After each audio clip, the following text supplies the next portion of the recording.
Hello, Acwano here, and I'm very excited to make this video because we just got our first trailer dedicated to the Dragon Quest 1 and 2 remakes. This is like the first, gameplay trailer that's dedicated to the games, and it looks very promising.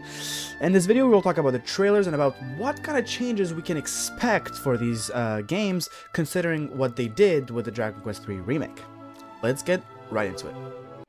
Let's start by briefly talking about the Dragon Quest 1 remake, the first game of the two, because the original game is quite short. Now, I'm not saying that the second game is particularly long, because it's not, but Dragon Quest 1 is a very short game, around 10 hours of playtime, especially for the veterans who already know what to do. If you don't get lost in Dragon Quest 1, the game is very fast. Every scene that is shown in the trailer so far is from the main story, but I am confident that they will add post-game content, and not just post-game content. That is exactly what we're going to talk about in this video. Not going in details about what I want in terms of changes, but what we can expect from these remakes, and why do I think that they will add content. I have three main reasons why I think they're going to add a lot of content in these two remakes. So let's talk about it. First of all, I already talked a bit about this, but the length of the games. I said earlier that DQ1 and 2 are short games, and just let me give you guys a bit of perspective. If you play both Dragon Quest 1 and 2 to completion, like the most, like the old or most recent versions of the game, the ones you can find on your phone, you barely hit the 30-hour mark. That's if you take your time. And these remakes are going to be sold at full AAA price. A lot of people are questioning the pricing. So a mix of the length of these games with the AAA pricing kind of like makes it a bit obvious that they will have to add a lot of content. And to be fair, the Dragon Quest 3 remakes was priced at AAA, and even after people saw how much content they added, a lot of people are still quite negative.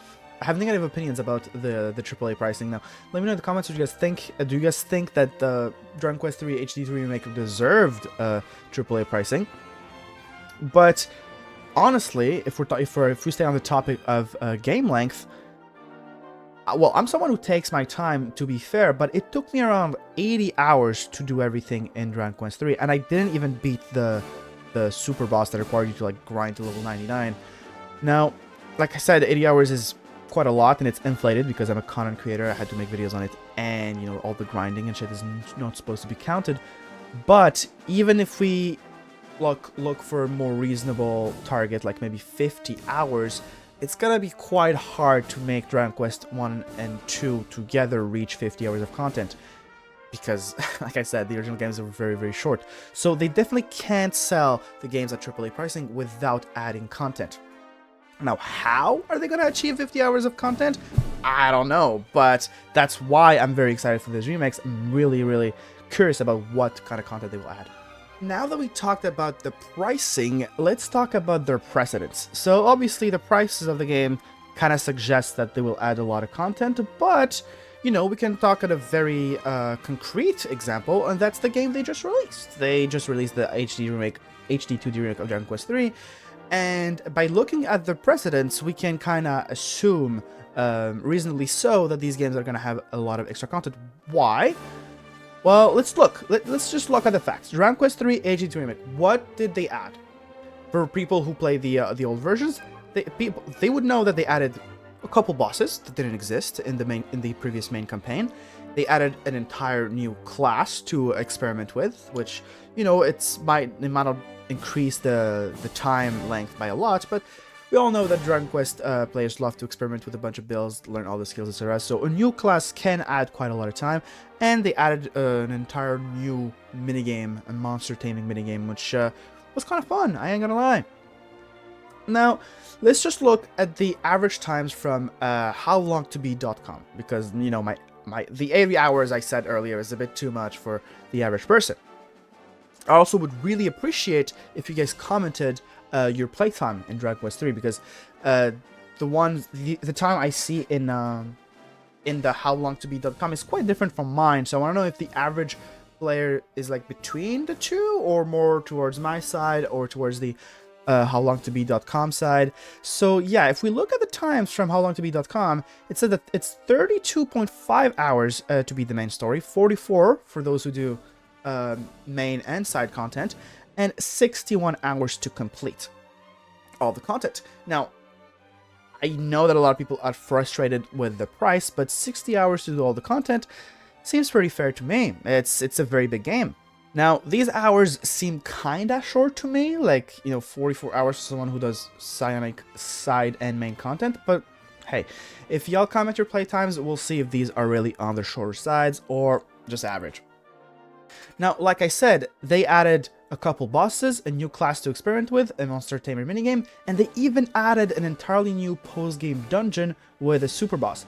That's quite a lot. I'm pretty sure that a lot of the Dragon Quest 3 fanboys were very, very happy with what they added. Now, can we expect that much from the other two games? Honestly, why not? Like, you could argue that maybe they're gonna add even more, because Dragon Quest and 1 and 2 can feel a bit more empty than Dragon Quest 3, because they don't have the class system, they don't have as much content. You might think that they might need to add even more content than they did with Dragon Quest 3, so that's why all of this is very exciting, and they are already on the right track, because it's with this true trailer we got a new reveal, and it's time to talk about the third reason, the elephant in the room. Now, the third reason why I think these games will have a lot of content, and the main reason why a lot of people have been excited about these remakes since the recent trailer, is because the art that showcased the iconic 3 playable characters of Dragon Quest 2 now showcases 4 characters after revealing a young girl in the trailer. And this young girl seems to be the 4th playable character, even though we haven't seen gameplay of her in combat, but it seems like they're implying that she will be playable. And from what I've heard online, it seems like people think that she is the princess of Cannock, which is a sister of the Prince of Cannock, which was, one of the iconic playable characters of Dragon Quest 2. I haven't seen anyone say otherwise, so I think everyone has been assuming that's who she is. But honestly, it doesn't really matter who she is, as long as it's a new party member. For me, that's what matters. A new party member is in some ways similar to new class, what they did in Dragon Quest 3. So we can see that they are not only on the right track, but they are on the same track that they were on Dragon Quest 3. So can we expect new bosses, new post-game content, and hopefully a fun little minigame like the Monster Arena? Let me know in the comments if you have ideas of what they could introduce, maybe some things that were in previous games that they're gonna add now, because that's kind of what they did with Dragon Quest 3. Now, I haven't played every Dragon Quest, so that's why I'm asking you guys if you have any ideas, because the Monster Arena comes from other Dragon Quest games, and even the Monster Wrangler comes from other Dragon Quest games, so I think no one would be surprised if they add some side content in these games that comes from other Dragon Quest games. So yeah, let me know in the comments. Anyways, thanks for watching the video. Let me know in the comments if you think I'm full of copium, or if you think that, we're right to be positive about the amount of content they will add in these new remakes.